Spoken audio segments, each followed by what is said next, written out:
Yes.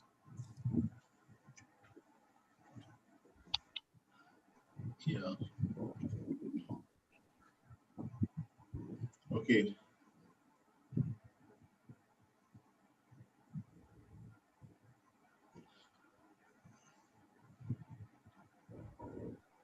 All right. Okay.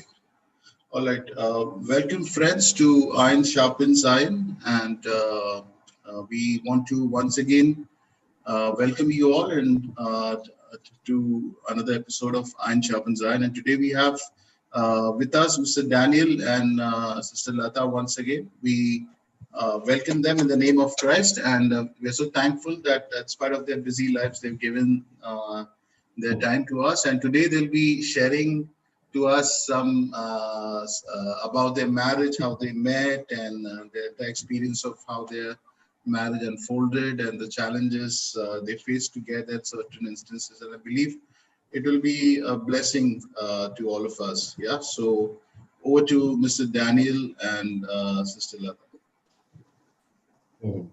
Yeah. So I think I'll first start with my own experience that how I had met him. And so as in India, we are all aware of arranged marriages, and that's how we got married. And I grew up in, I think last time I spoke to you guys, you all, I mentioned that I grew up in a place called Kanpur. So I was there, and Daniel was in, he grew up in a place called Chennai, and he was in Bombay. He was working there. And through a common mutual friend, that's when it all happened. So those were the days when any wedding is there, we used to go, and then people used to share your name with the other person and try to get them fixed up for marriage. So that's how it happened. So for me, it was very clear. I wanted somebody who was a believer, who had a personal faith in Christ. So that was my first criteria. I didn't think about what kind of job or what was the income and status and all those kind. I didn't think about it at all.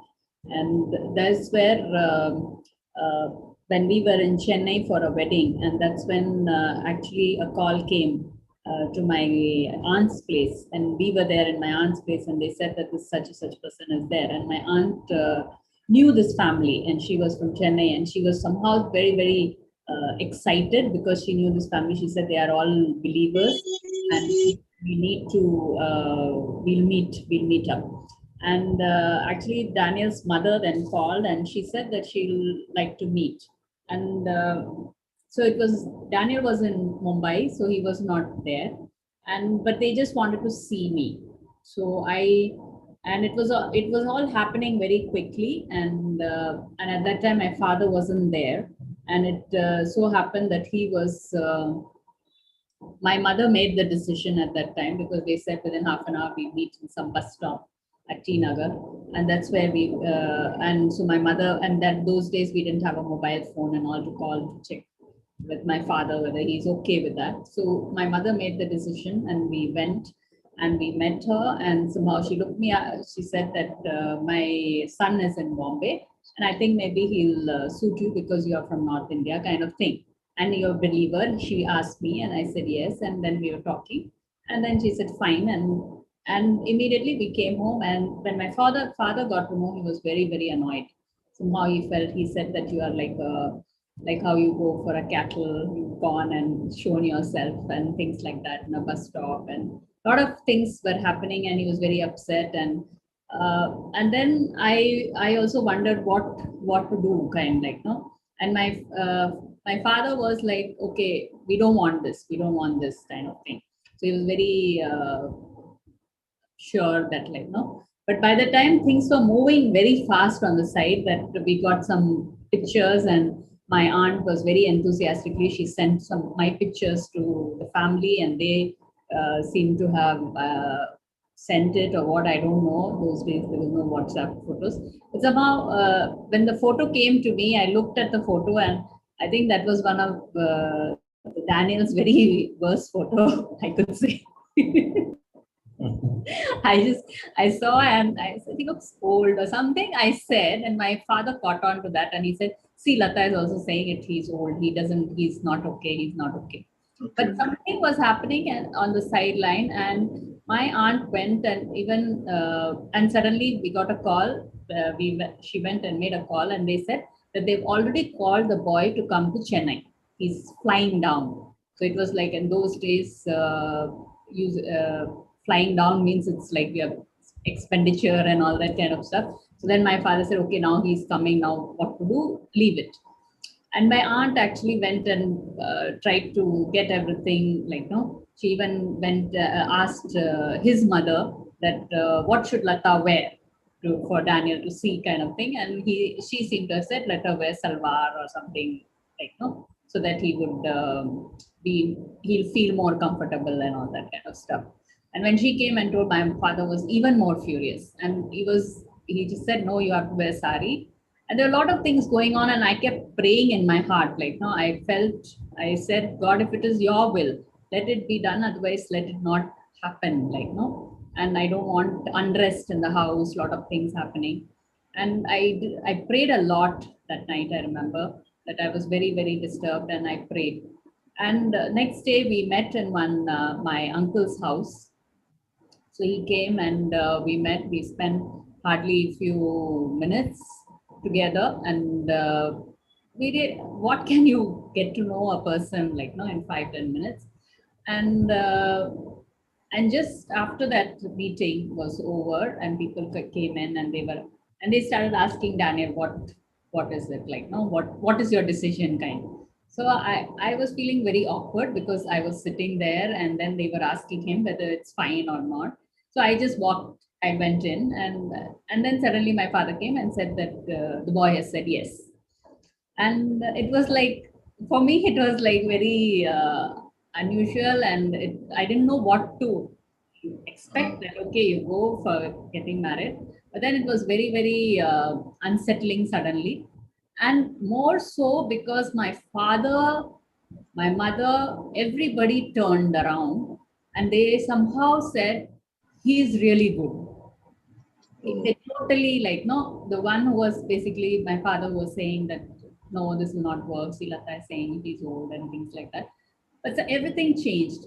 And for me, I took a while. I said I need to pray.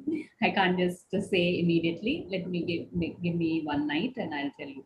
And I remember praying, and it was as if God telling me that you wanted a believer, I'm giving you one, you better take him, kind of thing. It was very, very straightforward, like, no. And then next day morning, I said yes, and that's when we got engaged. We got engaged actually the next day. Very nice. So that's it.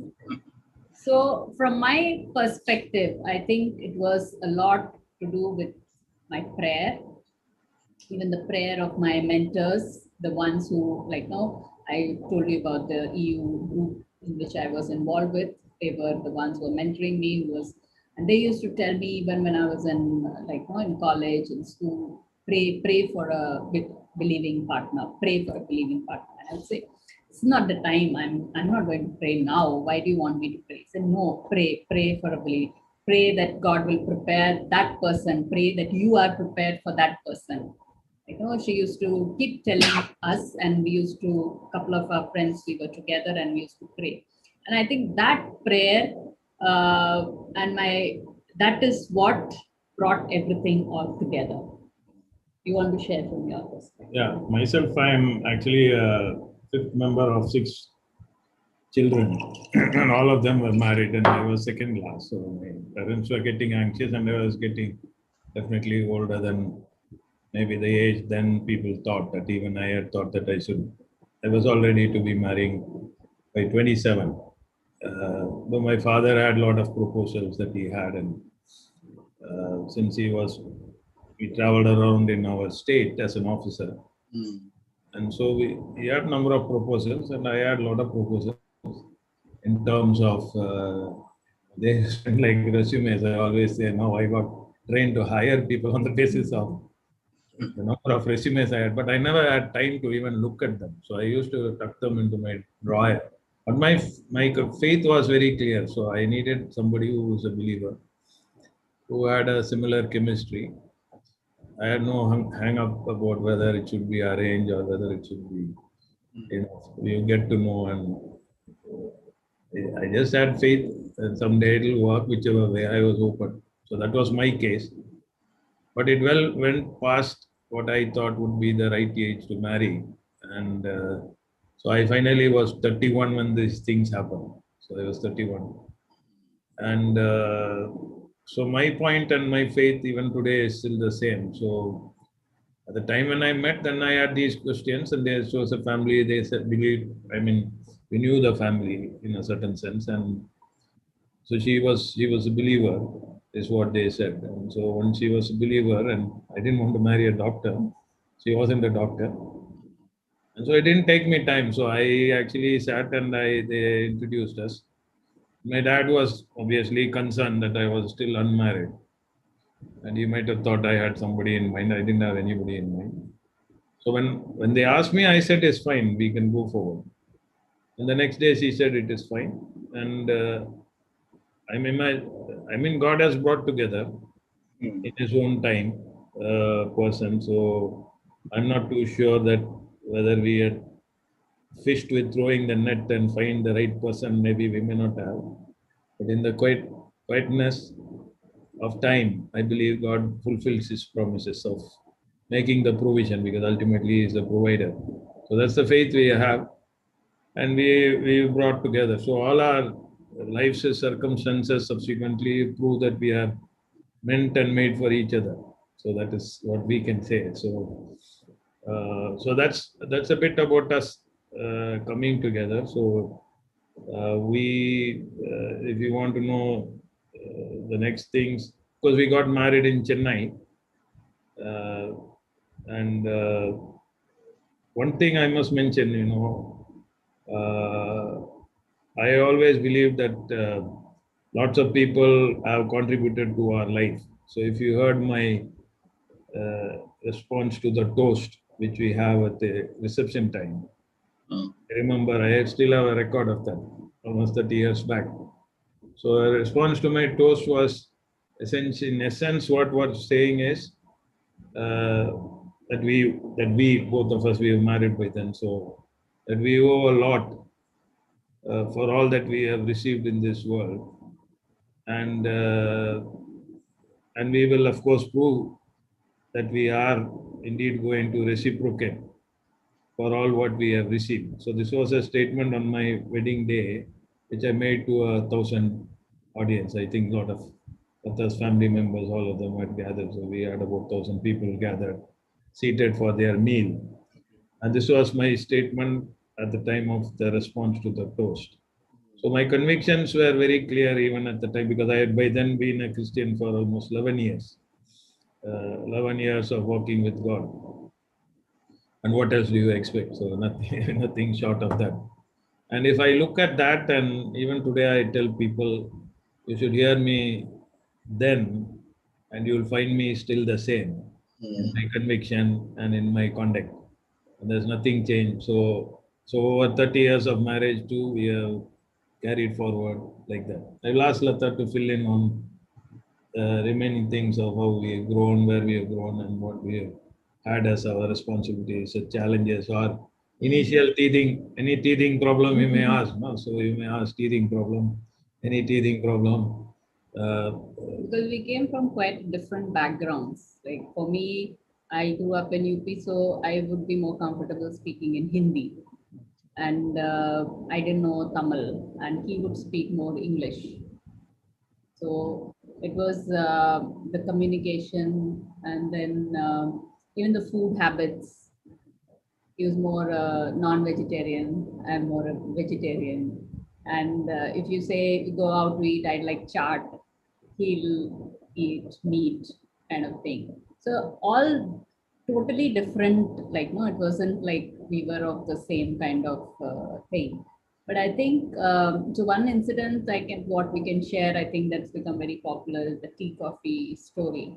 That when we got married and we started living together, and usually we have something a hot drink in the morning, and so I asked him because I had no idea. We communicated through letters during the time. We had 3 months from our engagement to our wedding. So he used to write long letters, lot of things he used to.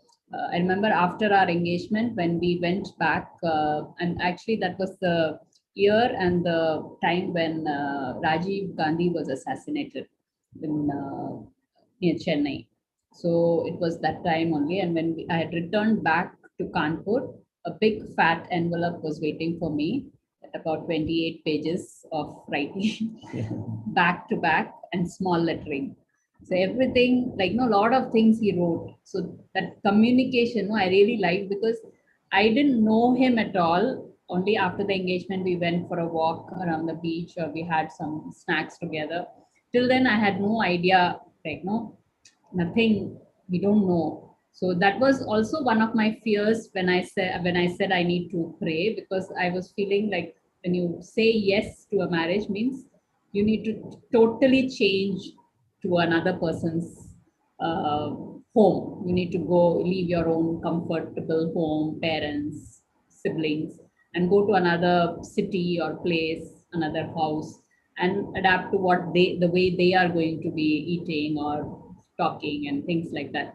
So that was one of my fears. So when he sent these letters, sent this first letter was very, very informative, giving me a lot of details about him and his faith in Christ, and a lot of these things, which was very, very helpful for me to get to understand the deeper things, like, which is most important. Like, that is the one, the value system that each one has is the most important thing. And that helped a lot, this communication by letters. We didn't have WhatsApp or emails at that time. And so first thing, I don't think we had asked about what do you like drink or eat and all that stuff.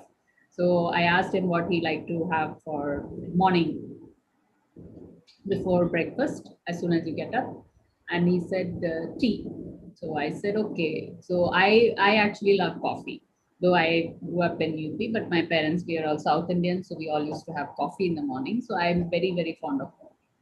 So I thought, okay, I like coffee, but he's saying he likes tea, so maybe it's okay. I'll make tea for both of us. Like, no, what's wrong? It's okay. It's a hot drink, so I'll drink that, no problem. That was one, and the other one, of course, was when you're newly married, you don't want to be making 1 cup of tea, 1 cup of coffee. Yeah. You just cutting, you want to be cutting on what all you want to make. So I said, okay. So we had tea, and we were having tea and nothing, and then a month later, we went to visited his sister who was in Bombay. She lived in Malabar Hill. So we went there and we stayed overnight. And that's when she asked me in the night that, Lata, Daniel likes, what do you want to eat, drink in the morning? Daniel likes coffee. What about you? So I said, so I was quite taken aback, but I said, okay, I said coffee. Then I went back to the room and I said, why did you say your sister is saying that you like coffee? So he said that, no, I thought you're from the north, so you must be comfortable with tea. So I thought it's okay. So that was very, I felt a sort of a sacrifice, I would say, because you're sacrificing what you generally, a lot of things people say, I like this, I want it like this, and they want everything to be in the same manner. But here was this man who was willing to give up whatever he was used to, just because he felt that I may be drinking tea. So he said he'll also drink tea. So that was something very, very endearing for me, because that otherwise it was.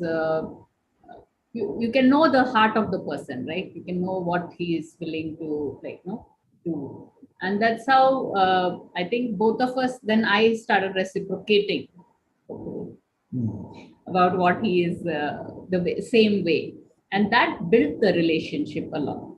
That built the relationship. And I think a lot of it, we have our friendship, speaking to each other, talking about various things. So I don't remember having another friend. Like, sometimes people have these men friends, or women have women friends whom they talk to. And, but then I've never had anybody. I'm not saying that you shouldn't have, but then for me, it didn't work that way. For me, he's still my best friend. I can talk to him and anything I can share with him. So that's the cultivation, I think. And I remember I think that was some holy or something. We were walking, and it was a holiday, and we were walking, and it was just after our wedding. And one of his colleagues, he came from behind and he said, "Hi, Daniel, how are you? How's married life?" He asked. So he said, "Very good." Daniel said, "Oh, wait for 5 years, then I'll ask you what it is." But I think even now, 30 years, I'll say it's very great. Wow. Yeah. So from my perspective, of course, I think I have drawn a lot from Christ, comparing his relationship with the church and the commitment and his undertaking. So those all I believe influenced my life over the 11 years till I married, and so my orientation towards my spouse Lata was one to grant dignity and fundamentally commitment. So those were, I can say, are the key words that have shaped my thought, my relationship, my conduct, my behavior, my attitudes in every situation. Well, I think I had drawn a lot from the parallel of the Christ with the church, and that has been my model. So I think my referral point has silently been that, and that's the reason I am imagining is how I have all the time dealt with her gracefully, all the time dealt with her with commitment, all the time accepted, go on with whatever commitment involves has been in a way granted, because fundamentally my pattern has been shaped by the fact that I am the body of Christ, and Christ is committed to me, and I in turn am committed to my wife. Obviously, the taste of pudding is in the eating, right? So, in her case, she could obviously feel that sense all the time, all through. Uh, even if today, if anything, in fact, today we are supposed to take some things to the car, and I knew she had to take, but I didn't, it didn't register in my mind. So uh, she went in, and then I had to carry certain things of myself. And so I carried, and I just went totally forgetting anything else. Uh, Not intentionally, and neither was I conscious about it. So I went, then she came lugging behind after some time with a lot of bags and all that. And she like gasping for breath and saying, I thought you were taking these things. So then only I realized she had at least 3, 4 bags. And I couldn't have done anything about it because it wasn't intentional. I wasn't conscious.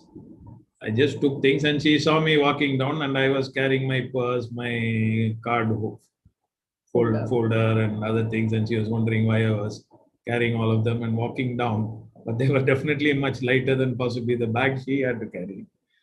But the transaction was over. I went down 2 floors without any consciousness of having missed out on any duty, which I would have lovingly done. But then when she put the bag and then we drove out, I told her I'm sorry, and she didn't understand for what I was sorry. And I was meaning I was sorry because I didn't really share in your burden.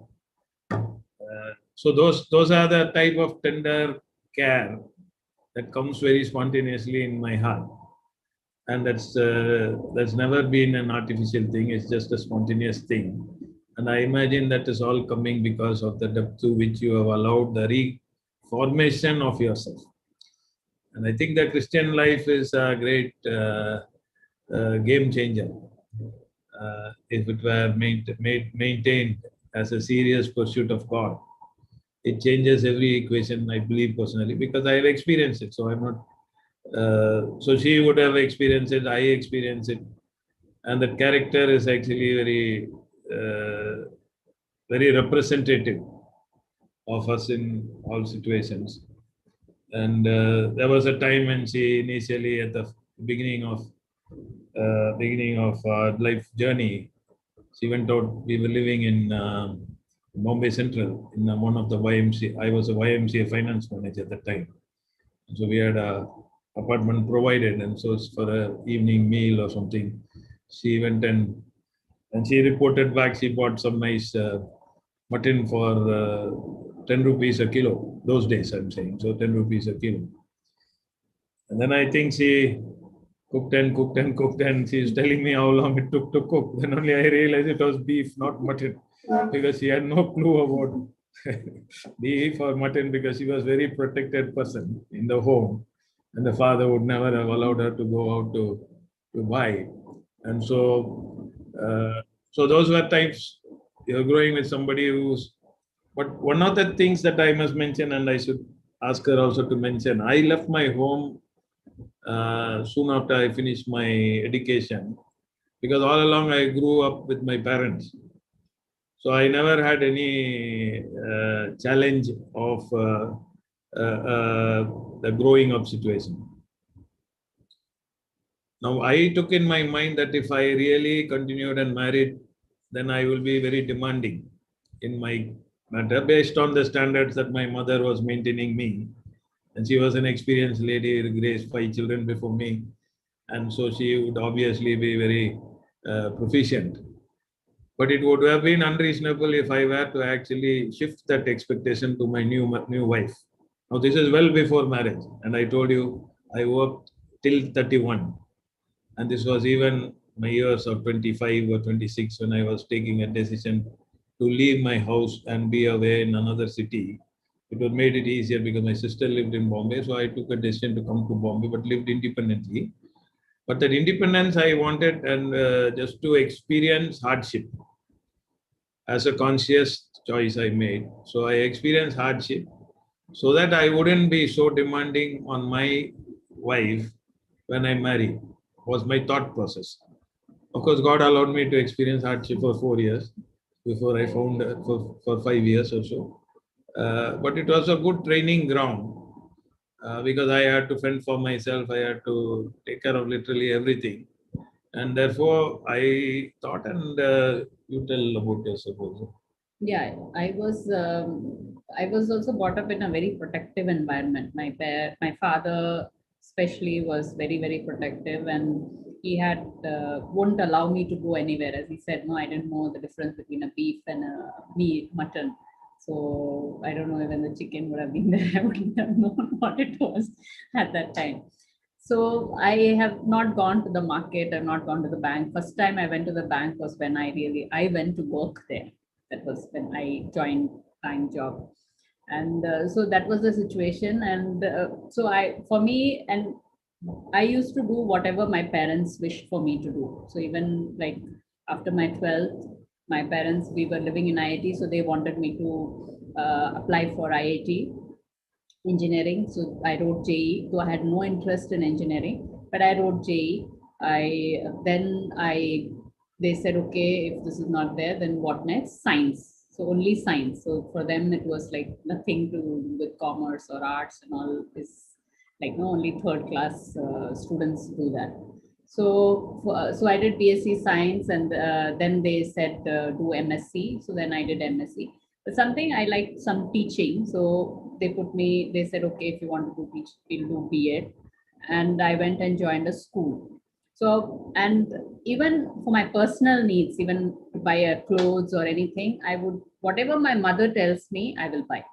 I had absolutely no choice, like, no, or I wouldn't, maybe I got used to it. So if she says, this is nice, I'll say, okay. This is nice, I'll say, okay. So it was more like whatever she says. But then I started thinking that I'm not making any decisions on my own. I'm not, am I not capable of, or am I not really like, no, allowed to or something? So something I felt. And that was the time when I was teaching in a school, and then I was writing these bank exams, and I got a job And that first posting was in Lucknow. So Kanpur and Lucknow was about 70 kilometers away. So suddenly I thought this is a good opportunity. Told my mother, I would like to go. So they said, okay, we are very happy you cleared the exam, but you continue in your school only. So I said, no, I want to go. I want to go. And my father was very, very against it. He said, no, you can't go. So then I talked to my mother, and finally my mother said, okay, but only I used to play the organ in the church, Christ Church, Kanpur. So my father's only condition was that every Saturday I should be back to Kanpur, so that on Sunday I can play, and Monday morning I can go to Lucknow back to work. So I said it's fine. So at least that weekdays I will get to at least be independent and learn to do things on my own. And I think that decision that I took was quite similar to what he had taken, because I quite a lot. 1.5 years I spent there, and 1.5 years spent I stayed at YWCA, and I worked, and that was a very, very different period for me, and that developed me a lot to even do the things that, because Daniel is totally opposite to my father. And later on only I realized why that my mentors were telling to pray for even the preparation of how you need to be for your spouse, which God had intended you for.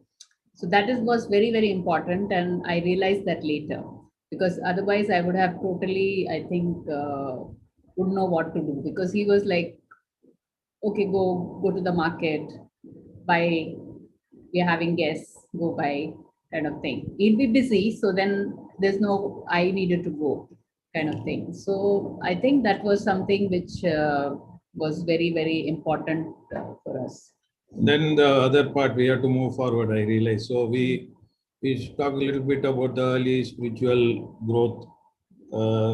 And I think one of the things that I noticed in Lata was hard to continue to mature as a spiritual person. And there was particularly one occasion which he attributes to the her own atmosphere in which he grew. Her father, mother sometimes lost the cool with each other, and so that atmosphere naturally, in a way, was the atmosphere in which he grew.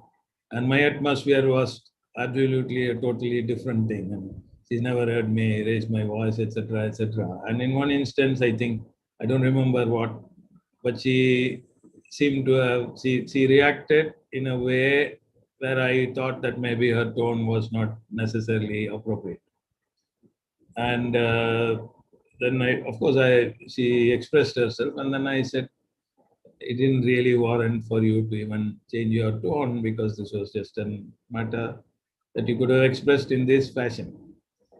And what she tells me now, she was explained to somebody else in my office recently, and I have had the explanation. So she says, uh, you can say it in your words what you felt. No, it was something like I grew up with hearing that kind of thing. Like, no, it was okay to. Lot of homes, they just talk. If something is upsetting them, they just react. Like even this today's morning situation. Actually, I was also thinking about this today's morning situation when I went. If I wouldn't have been like no regenerated, I would have screamed or said, "Why can't you pick this up? You just left me like that," and blah blah blah, and then say something which are actually not really needed, kind of thing. So I grew up in such a situation where it was words were spoken or anger and those kind of things. So that was, and they lived like that only, my parents. So it was something that they were used to doing, and I grew up in that environment. So I think that, so that's that environment I feel is very, very critical, because sometimes what we watch, what we hear, and what we are listening to is very important. So then it came automatically and without any thought. So that is what I was explaining to that other person, and so I felt it's okay. And once he shared that this is not appropriate and the tone is not appropriate, and suddenly I realized that it is something to do with my own self, and I repented, and I really prayed and asked him also to pray so that, like, no, I wouldn't do that again. So the tears was indicative of the earnestness. It is not like she did something grossly wrong or something. There was a gracious way in which we want to represent ourselves in our life in Christ. And so that's necessary to be the pattern of our living with a renewed mind. And the appeal or the recommendation that I possibly made at the time, she said that uh, for her, she couldn't really reconcile a tone like that to a man like me. So she was strict, but the point is, to humble ourselves. We find it hard sometimes to humble ourselves. So her grace was that she humbled herself and she asked for. And I think that level of openness and adaptability brings major transformation in our lives. And I think the richness of the Christian married life is about growing in that kind of grace. It's not about how much we earn, how much we build, how much we own. It's more about how much we grow, how much we be. Uh, and if that were the center of the life, I think life becomes joyous, uh, like springs of living water, if I may say. And so it's luscious, it is so graceful, amazing. You wouldn't believe that even today I have people, who really say that this is the dream of our life. We want to be like me and my husband. There's a girl who got married recently, went to Chennai, and she happened to see one of my speeches, hear one of my speeches, and she reminds herself and reminds us, this is a goal that me and my husband have, that we want to be like you and ma'am one day. So that's the power of life as a result of that willingness to yield, to adapt. It's not about what you can get out of it, or about hurt and response and retaliation. When you say that to die to yourself is a powerful uh, graphic image that if it translates into us giving up our rights and not holding on to what we personify in our nature, Adamic nature, I think life becomes abundant. So that was one of the striking experiences of our early life. And then children were born. You can talk about Rhoda, and then a daughter was born a year after our marriage, and then Lata decided to give up her bank job because she wanted to care for the child. And I said, it is fine. Uh, we lived on the addition of your income, but now with the subtraction of it also, we can still manage, because finally, what is important, the first things first.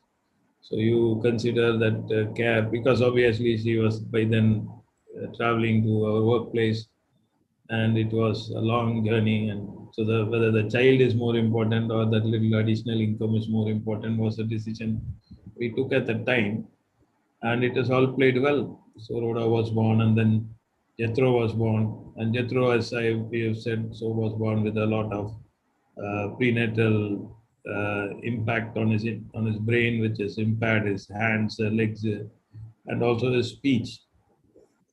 And as I said, so we had faith. So we said God will undertake. I'm not sure how He will do that. So I acted there in that situation as a leader, because she was she's 7 years younger than me, and so she could, as a mother again, she could be distraught and may not have had obviously that level of faith which God had built into me. And so I was there partnering with her and said, God will undertake. And we lived that journey through for all the 19 and a half years. Because typically this is another tension that people quarrel over, or accuse each other. You are responsible, I am responsible.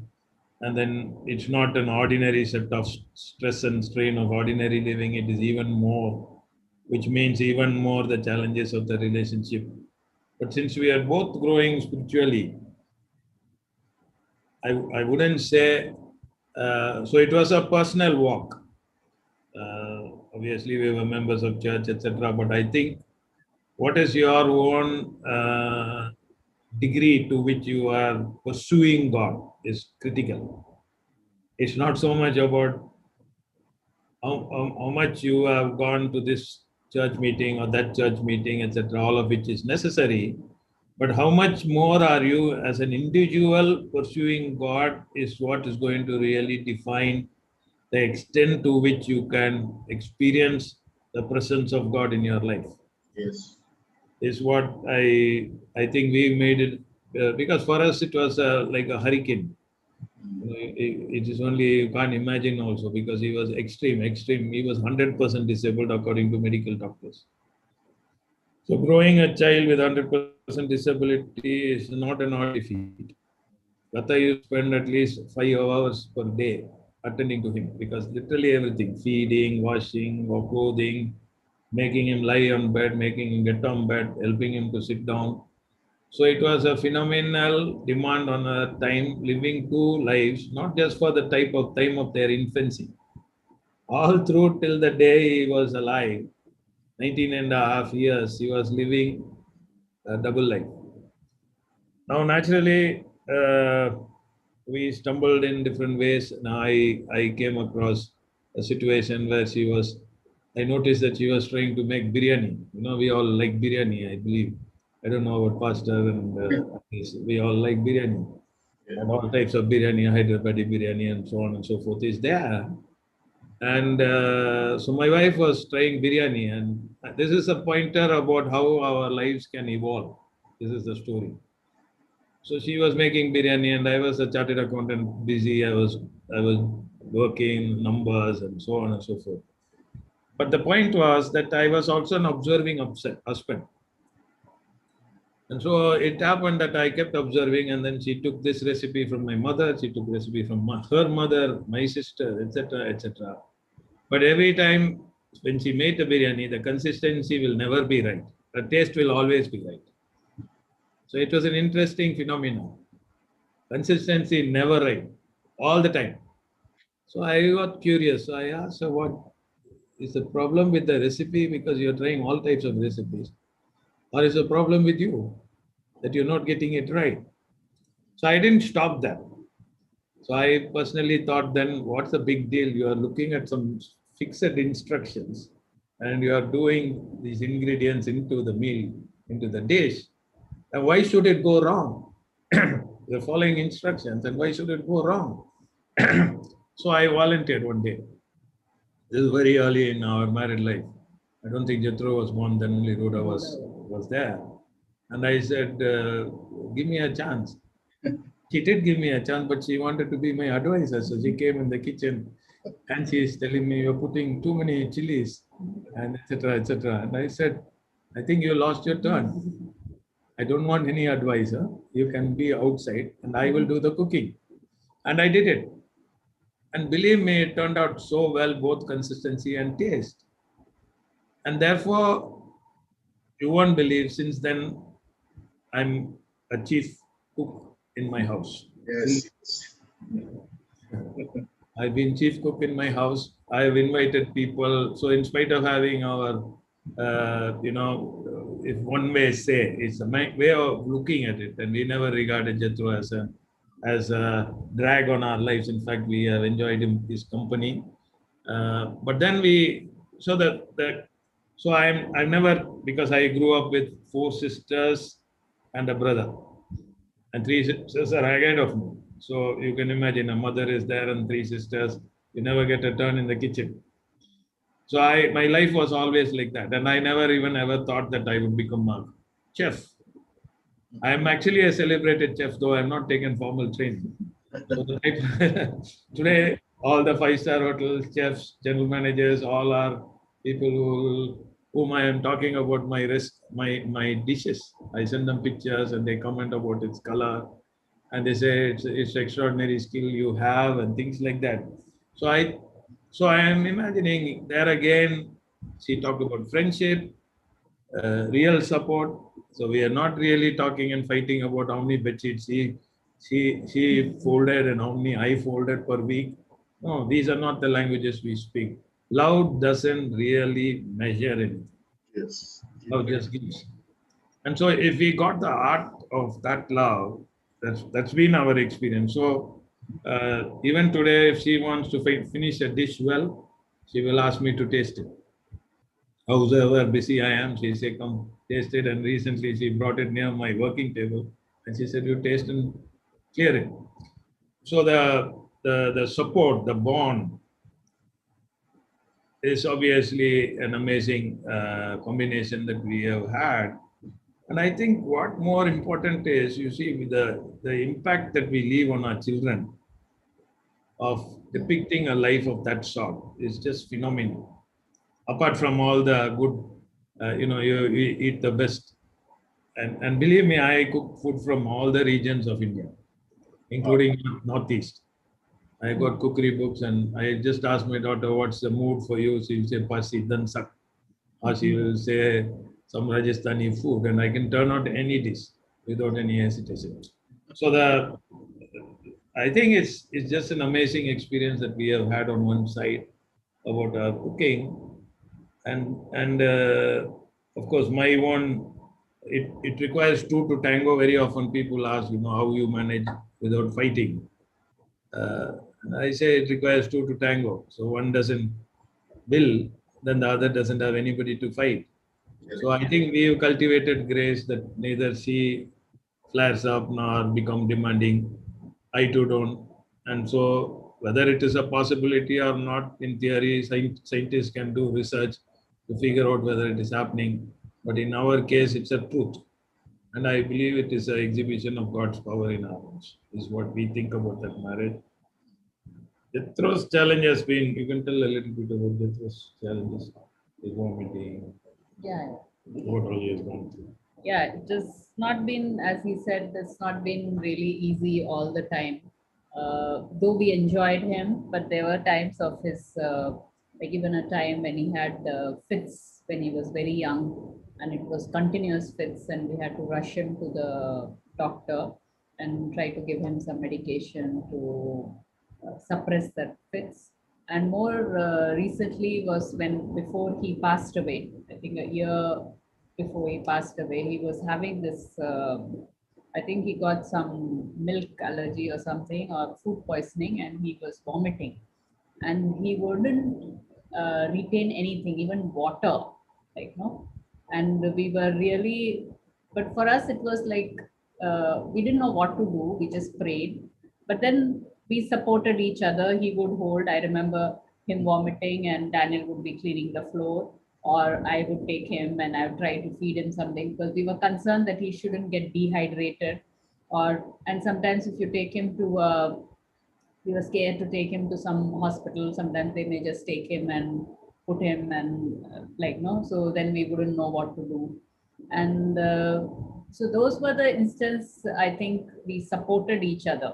We supported each other, and we never. I don't think he blamed me that you fed him this, or you shouldn't have done this. You should have done this kind of thing. So those were the things that like no. So we basically we are in it together. And as he was mentioning about love being kind, love being patient, these are all in First Corinthians 13. So if you see each one of them, like no, it is if you practice those things in your marriage, I think it will be a beautiful, like no, relationship. Because then you don't get irritable, you won't get, you'll be always patient, and those are the virtues, right, that we need to have in our. And one small thing I want to share was that in our office there was one guy whom I was counseling. He was basically having some issues with the supervisor, and I was counseling him. I was talking to him. So I was saying, why are you fighting? Why are you like, having all this talks with your supervisor? She was a lady, and I said, myself and Daniel, we've been married. That time might have been married for 20 odd years. So I said we've been married and we don't fight. She said, no, ma'am, I know about that. So I said, how do you know about it? So he said, no, my wife told me. So actually, his wife, his Daniel's mother lived with us for a couple of years, And when we were in Coimbatore, we were in Mumbai for some time. That time she was there, and when we shifted in 2008 here, she was also here with us. And at that time, Rhoda was in Uti. She was studying in Hebron, and there was some function for which we needed to go. And Auntie, we had to leave her here, so my maid was there, but she would be during the daytime. So we wanted somebody to be during the night. So this guy's wife was available, and we had talked to him, and he's agreed. And so the wife and his son were staying in this house along with my auntie, and the maid used to come during the day. And we had said that the maid will do all the cooking and cleaning and everything. You just be there, like, no, kind of thing. So, and that was, I think, 2 days or something we were away for the weekend. And that time, it seems this lady, his wife, used to talk to my maid, and my maid seemed to have told that these people are always laughing, they're always, like, joking, and they have a challenge of this boy. They have to feed him everything, but still they are always like, they don't. I've worked in various houses, and they sometimes there's so much of shouting and like, fighting between husband and wife. But here I don't see anything, and it's I don't know whether they are from this world or not, kind of thing. So that's what, and I was quite surprised, and I came and told Daniel about it. So those are like, it's a testimony, right? That somebody is watching and getting benefited out. And we work together, so she is now paying me back for all the cooking. So she helps me a lot in the work, and she is my able support. So I given her a nice title, as well as also retain the fact that she is my personal executive. And so she switches between a position of authority, and she switches back to a position of help. And then I am obviously, as I said, so I give her an ample amount of support. And on the other side, I think in essence, Christian love at play, if I were to say in essence, because the story we can say so many, because we live long years, so there are many things that we can share. But I hope we have conveyed, she is obviously still studying and learning, etc., because that's the culture that we maintain. So I'm also a voracious reader, and I am, my reading habit is just phenomenal. Some you may know, but I am still a voracious reader. And she also is studying alongside. We did a postgraduate program together, just because I wanted her to shift from physics and all those types of things. So she's done a master's in organizational leadership and management. I joined with her in order to encourage her, and we were students, and we wrote our last paper together in Hyderabad. And then she went on to do an uh, advanced diploma in accounting, because nobody should disentitle her to being an accountant just because they shouldn't say you're MD's wife, so you are enjoying privilege. So she's finished that course, and she's doing now a very complex professional program called the corporate secretaryship. So we are not simply sitting and like sage, like thinking about life. We are very active, and we do a lot of work in the community, tremendous work in the community. We shifted our entire organization of 350 people from all backgrounds to think like us, to want to walk like us. And everybody, by and large, in our organization is a miracle. 350 people, barring somebody who's just entered, but the impact is just amazing, just amazing. Not only they, into their families, the culture, the people who want to be like us is actually percolates, and many of the spouses of the staff encourage their spouses to remain in our organization only and get the privileges and the benefits. So it's an amazing story. We don't publicize much, since you want us to share the various things. We are just giving you a dimension of our life. But it is just too unbelievable when you see the extent to which lives have been impacted. As spouses, parents, children. So if I have 350 people working, I could easily multiply into 4. And that's direct impact, direct impact. We have sessions like this, a number. This is too short a session for us. My sessions are minimum 2 hours. 2 hours. And I run a lot of sessions like that because people are longing. Newly married people, people who are about to get married, they all come in and they say, you talk to us, talk to my fiance. And we try to create that atmosphere. We do programs on marriage for our staff. We invite everybody, married and unmarried. So I think literally internalized Christ and externalize him, if I may say so. So that is in essence captures. Anybody ask any questions, chat, we are happy to answer anything. Okay. Yeah, I think thank you so much for your wonderful sharing. Friends, this is the time we can ask Mr. Daniel and Lata any question we have on the chat. You can directly type it to him. If it's personal, and they will, it will be anonymous basically. So they will just answer it on a general way without revealing your name. So this is the time you can directly ask them a question on chat, like regarding husband, wife, or any situation in your home, or if you are about to be married also, what fear do you have? You could, because they do also conduct premarital counseling also. And so it will be a great opportunity for us to interact. Yeah. So I'm sure that yeah, definitely a 2 hour session is excellent, but for me to listen to both of you. But the thing is, we would like you all to come again. We don't have just one time 2 hour session. So we'll definitely have one more session. And this could be a process really, because we have been looking for some people who could speak from this place and position. And so it's really nice that God has brought you all in. Yeah. So any questions, please type it right now. Feel free. This is the time for you to directly interact and ask questions. Okay. So yeah, maybe I would just ask, like in one of the Bible studies, I was there's this thing about women, wives, submit to your husband as it is in reverence to the Lord. So one of the questions that was asked in the Bible study was about, would you be willing to go according to your husband's plan for vacation, family vacation, and because suppose the husband keeps going to a place that you don't like, or he makes choices, it won't be suited, and at that time most of the women said, of course not. So, so I mean, would you kindly tell, can put some light on that? How do you handle such situations where you are not wanting to, but your husband is, and all that, or maybe even vice versa? Please go ahead.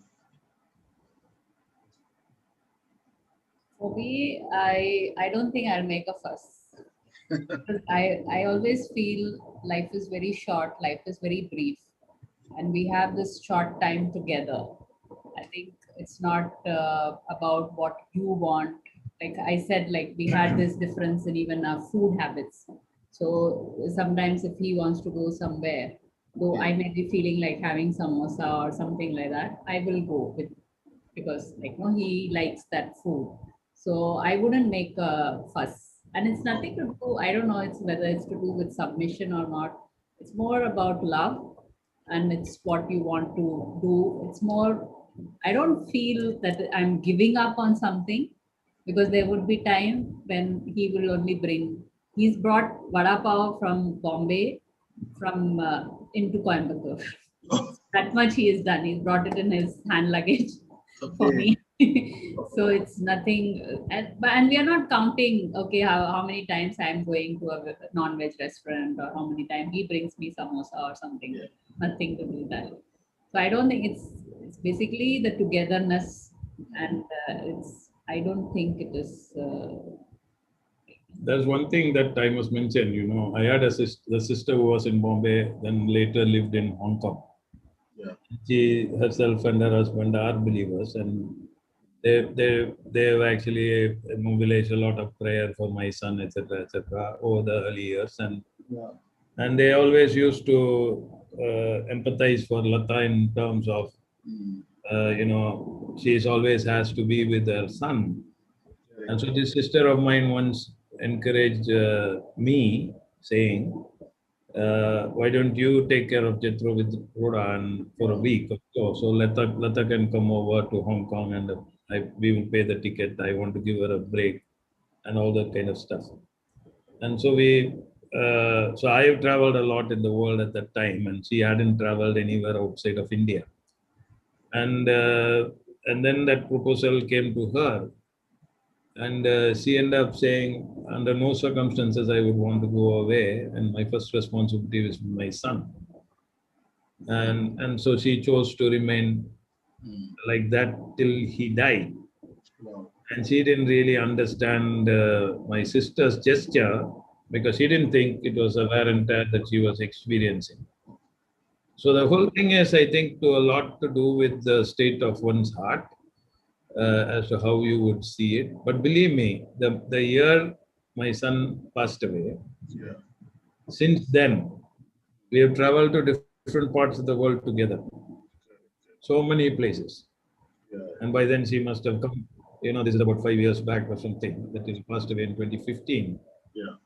It's like we are globetrotters, and she is always with me. There's no place I have gone after that without her.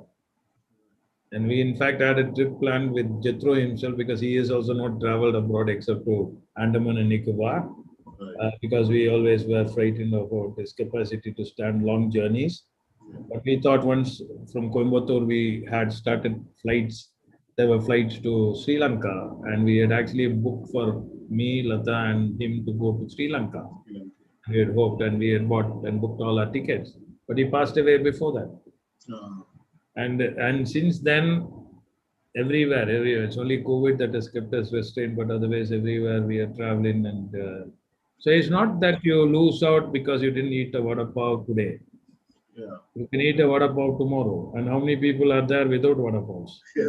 Are we really making big issues of small ones, and small ones, we make them big? So these are all, I think, state of mind, state of heart.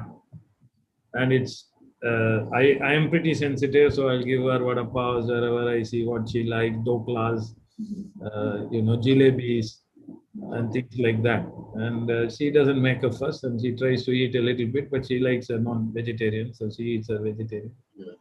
And so on. So, but if I cook any meat dishes, he eats. Yeah. Correct. No problem. So that's how we have handled. Correct. Yeah. So, in case you have any questions, please go ahead and get it. Has anyone typed any questions so far? Okay. What I wanted to ask you is, how can two people begin to heal their marriage if the damage has been really severe over the past years? What are some of the steps they can take if they need to start the healing process? See, it's pretty complex what we have experienced in marriages that have got restored around us. I think people have actually, by observing and understanding, they have made corrections first to themselves. We have had a number of instances. Even today, a girl was sharing about her one in our book study. She was sharing. This is one of my staff. And she had she married a guy from my own organization, and that guy was madly in love with her, and wished, and the father wasn't willing, and finally convinced the father, and they got married. Within a year, they came apart. Within a year, they came, and that girl was testifying today, and she was doing it in the midst of a lot of friends, of colleagues that were there, and she said that.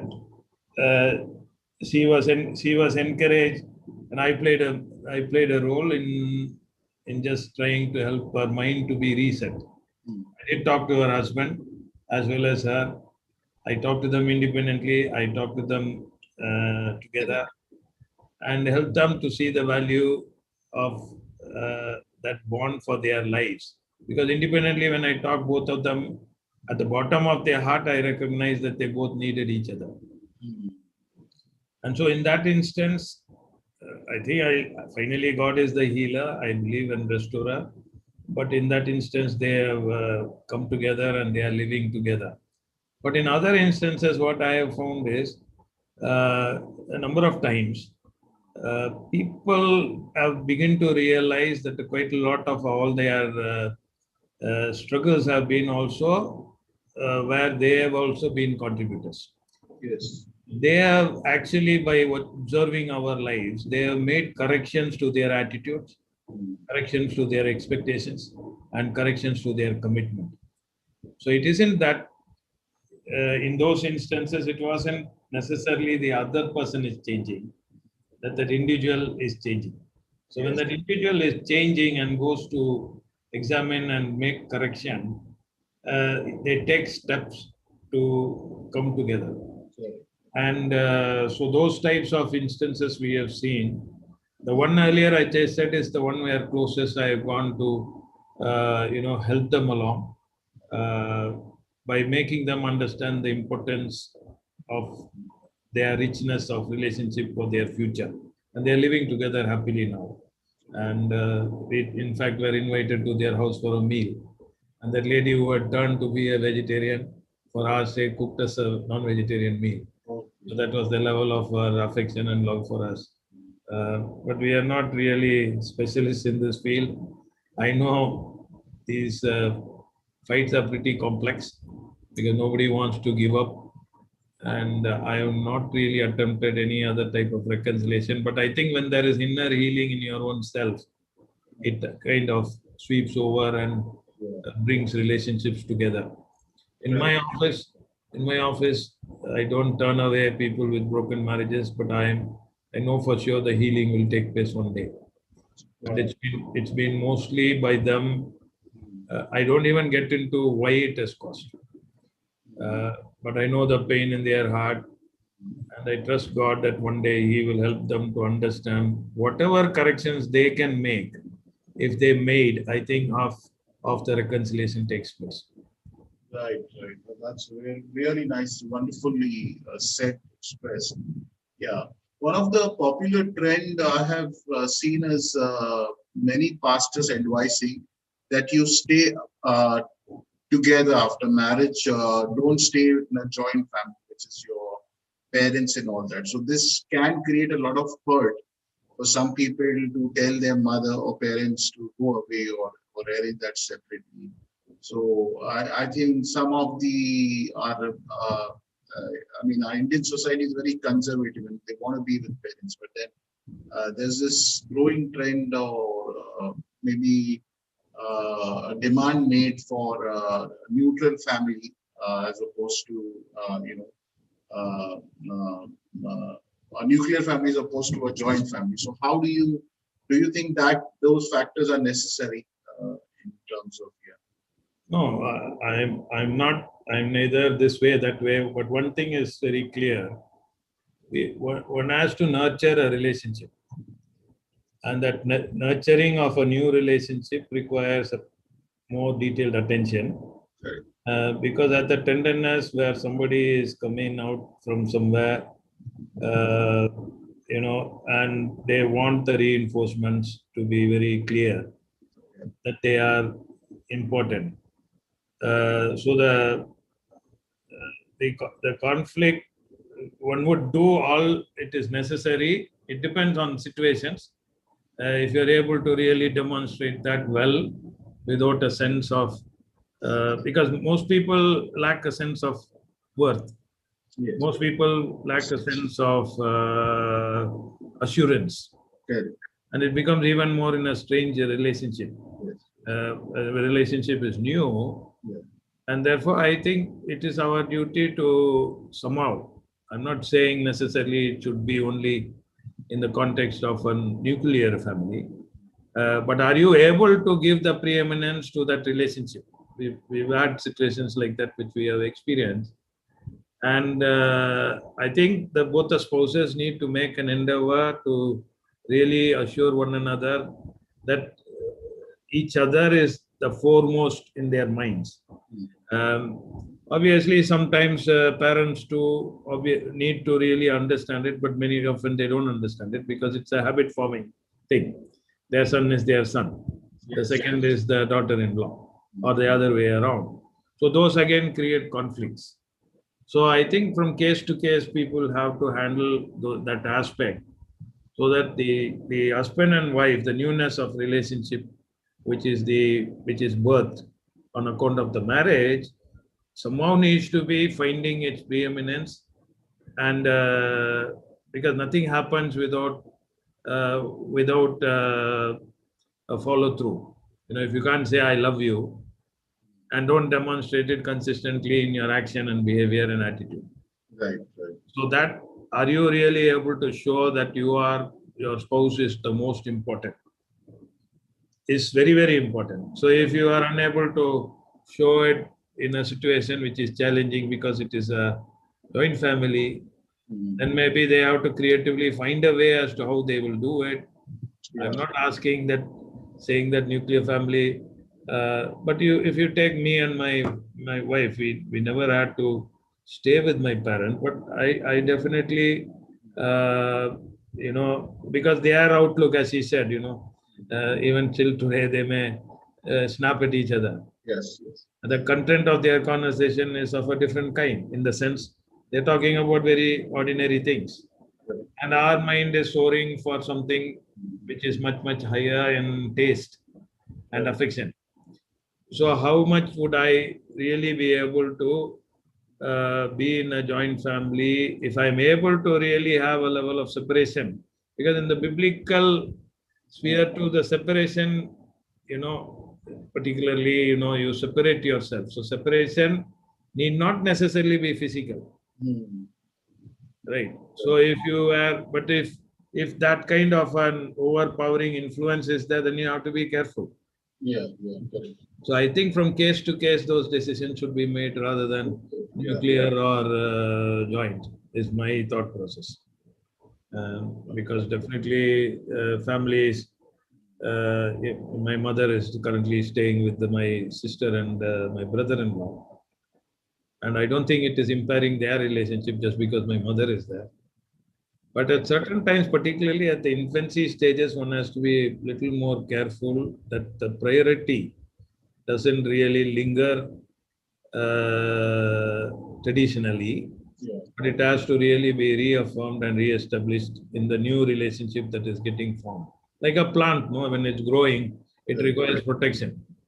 Yes, After yes. it grows, it can be exposed maybe to extreme sunlight and other things.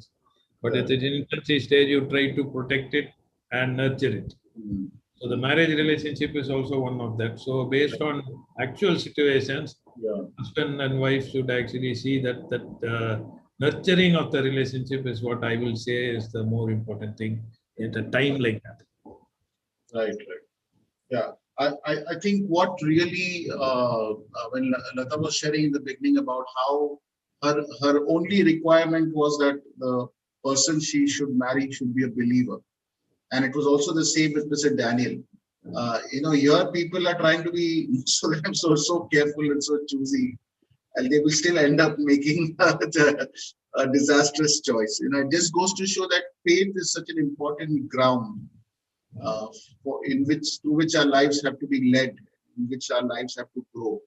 And that's really, I mean, both of you were so calm and confident from the very beginning that God will take care of your life decision. And I think this is an important principle also because, uh, like, if you look at Mr. Daniel and Lata, they never had this thing, fear about marrying the wrong person because there is no such thing as a wrong person. The Lord undertakes, the Lord continues to work through our lives, and I think that is definitely something that needs to be removed. One of the thing from our minds, I mean, and one of the things I would just ask is that a lot of times there is a problem of communication. The communication lines are broken. It's very painful to talk about some issues. Maybe they want to, but they never get around to talk about it. Either the wife is wanting to talk to the husband. So because it's too hurtful, and I think going through to a formal counseling process also it just goes something which is against our culture in terms of our Indian culture. There is, probably, I think, and shamefully, churches are also not equipped to handle this marriage. So what are some of the things such couples can do to at least try and communicate their interest to each other? What is a way they could move forward? See, communication can get solved. One is that communication is important to a relationship is one funda.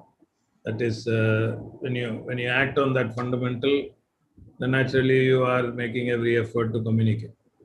Now, there are sometimes even this morning, I went to a piece of land which I own, and I drive down twice a week, about 25 kilometers. So between ourselves, I know Lata's time is precious, but I also I love her company, right? So I always am wishing that everywhere she will be there with me. But I also realize he can't be there with me all the time because it will be at the cost of something else. So I reconcile to, allow her to come once in a week. And I think I do my best to make her feel wanted. Correct. It's a commitment. So that's a communication in different ways. Yes. Right? As he said, I can write 28 pages letter and tell her I'm this all about me. And at the same time, I can make her easily by saying, I missed you. By saying I missed you, even in the trip that I go alone to this land, I may end up saying I missed you, things like that, even though I know that I'm consciously allowing her not to come. So there are so many little different ways in which you can actually demonstrate, like the tea coffee thing. Correct. There's nothing explicitly intended to really have a richer marriage on account of it. But again, it's the heart that is making you to say, okay, be sensitive. She may like tea. Yes. Why you want to impose your coffee? It's not that I don't like tea. So I said I also like tea. And so she finds that as a powerful communication because she is saying, why is this man wanting to be so sacrificial to me whom he doesn't know at all? So are we doing these things in our relationship? You can't do patchwork in communication. I think communication should really percolate into individual lives and thoughts, and people should be willing to be able to somewhere or the other in different ways keep communicating. And there are 100 ways in which you can get across your message of love. Yeah. Because that love is the oil is so essential. Once that oil is gone, no machines will crack. Whether you are pastor or whether I'm layman, we can't do anything because the machine doesn't have oil. Yeah, true. So I think that's very wonderfully put. Communicating love is very important. Need not be through words, but the action. I do remember once Mr. Daniel was telling me how he made an effort to drive down, I think, from Coimbatore to Bombay or something like that, just to be with his family, just to communicate that they were special to him. So I was like, wow, that was quite amazing. And I think I've seen Mr. Daniel take those efforts because we've stayed in one house, sharing part of the apartment, that he always would take efforts. People take efforts for job, for their work, to reach goals and targets, but he never let his family ever be secondary. And I think that was really good. So I think probably before we communicate words, let us communicate love so that words can then start flowing. I think so. Yeah. So it's really beautiful. I think we can really go on. But I wanted some more people. In fact, we invited some more couples, family also, but then they were not. But hopefully we can have one more session and quite regularly we could meet. Thank you so much. We are so grateful from behalf of NMD. We are very, very thankful. Yeah. Thank you. God bless you. God bless you. Thank you so much. Bye. Bye-bye. Thank you, sir. Thank you.